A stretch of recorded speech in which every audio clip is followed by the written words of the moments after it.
को देखिए। ये तस्वीर है पटना के पाटलिपुत्र रेलवे स्टेशन का, जहां बिहार पुलिस की मद्य निषेध विभाग की भर्ती परीक्षा को लेकर रविवार को पाटलिपुत्र रेलवे स्टेशन पर जमकर हंगामा हुआ।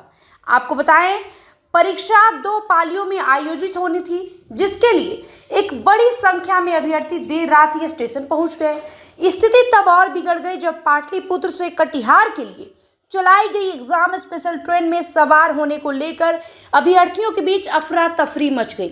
नाराज छात्रों ने ट्रेन के आगे बैठकर धरना शुरू कर दिया और जमकर नारेबाजी की। इस दौरान कुछ उपद्रवी तत्व प्रदर्शनकारियों में शामिल हो गए और ट्रेन में तोड़ फोड़ और पत्थरबाजी की। पाटलिपुत्र रेलवे स्टेशन पर ट्रेन में हुई तोड़फोड़ के बाद कांच फर्श पर पड़ा हुआ है। आपको बताएं, पाटलिपुत्र स्टेशन पर हंगामे की जानकारी मिलते ही कई थाने की पुलिस मौके पर पहुंची। स्थिति को नियंत्रित करने के लिए पुलिस और प्रशासन के वरिष्ठ अधिकारी भी स्टेशन पहुंचे। मौके पर Patna DM Tyagarajan, IG Jitendra Rana, SP समेत कई आला अधिकारी मौजूद हैं। हंगामे के दौरान आईजी जितेंद्र राणा को हल्की चोट लगने की सूचना है। वहीं रूपसपुर थाना प्रभारी भी मामूली रूप से घायल हुए हैं।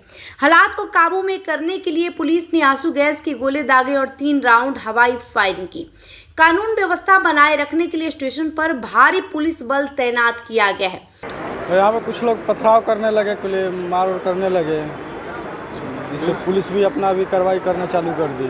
क्या की पुलिस भी अपने तरफ से लाठी डंडा चालू कर लोग जाम किया, कुछ पता चला? जाम इसलिए किया गया कि अररिया और कटिहार के लिए एक ही ट्रेन थी, सीमांचल एक्सप्रेस, जिसको एग्ज़ाम देना था। फर्स्ट शिफ्ट में सुबह एग्ज़ाम था, मेरा भी सुबह ही एग्ज़ाम था अररिया में, लेकिन जिसके वजह से उस ट्रेन में पहले ही से भीड़ थी और हम भी चढ़ने गए लो तब उसमें जगह नहीं था और एक ट्रेन की वजह से सब कोई जाम, इसीलिए सब ने ट्रैक पे आ गया कि ट्रेन रोका जाए कि जिससे हमको दूसरा ट्रेन मिले। लोग ट्रैक पे आ गए। हाँ, जिससे दूसरा ट्रेन मिले कि हम जाए एग्जाम देने। हम लोग का सेंटर था अररिया, तो हम लोग जैसे में जंक्शन, पटना जंक्शन मतलब कि ये थी कौन चलता दानापुर में हम लोग ट्रेन बैठे और दानापुर से ट्रेन खुल गई और वहाँ से खुली तो मतलब वहाँ एक ही ट्रेन तो मात्र पहले चल रहा है और बच्चा है मतलब कि 2 गुना, मतलब कि 10 से 15 हज़ार बच्चा है। बताइए, एक ट्रेन में जाएगा उससे उधर से भरा हुआ भी आ रहा, वहाँ पर पूरा खचाखच भरा हुआ था। फिर आया दानापुर, दानापुर में भी 2 गुना बच्चा था। अब यहाँ पर जो था कि 2 गुना बच्चा था, नहीं एडजस्ट कर पाया तो बच्चा लोग है जो धरना स्टेशन पहुंची तो भरा हुआ। हाँ, पाटलिपुत्रा पर भरा हुआ था। यहाँ पर बच्चा लोग धरना प्रदर्शन करने लगा, हम लोग का ट्रेन छूट गया। मतलब पथराव भी हुई, गोली भी चली। हाँ, वो तो गोली उली चलवे की, तो हम देखबे किए हैं, गोली उली सब चला है।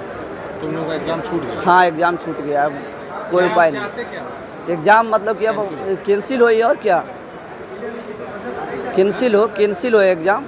वही आपको बता दें, पाटलिपुत्र रेलवे स्टेशन पर हुई पत्थरबाजी की घटना पर डीएम डॉक्टर त्यागराजन ने कहा कि कुछ लोग ट्रेन की व्यवस्था जैसे मुद्दे को लेकर विरोध कर रहे थे। हालांकि स्पेशल ट्रेनों का इंतजाम किया गया था। स्टेशन पर पहले से 2 स्पेशल ट्रेनें खड़ी थी, लेकिन खबर है कि कुछ असामाजिक तत्व प्रदर्शनकारियों के बीच मिल गए और ट्रेन को रोकते हुए पत्थरबाजी शुरू कर दी। इसके बाद कम से कम बल का इस्तेमाल करके भीड़ को हटाया गया और शांति बहाल की गई।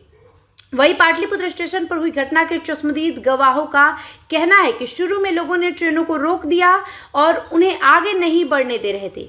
प्रशासन रुकावट हटाने के लिए पहुंचा, लेकिन भीड़ टस से मस नहीं हुई। इस बीच भारी हंगामा और हिंसा हुई। आप मेरी दुकान के ठीक सामने इसका नतीजा देख सकते हैं। पूरे दुकान को तोड़ फोड़ दी गई है, अंदर बड़े बड़े पत्थर फेंके गए। मैं बमुश्किल अपनी जान बचाकर भाग पाया, वरना पता नहीं मेरे साथ क्या होता। ये वहां मौजूद एक दुकानदार का कहना है।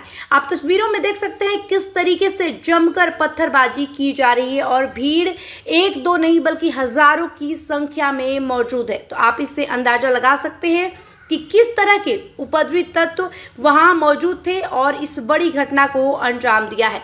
वहीं वहां मौजूद लोगों का कहना है कि छात्र बहुत ज़्यादा गुस्से में थे। वे हजारों की संख्या में पहुंचे हुए थे।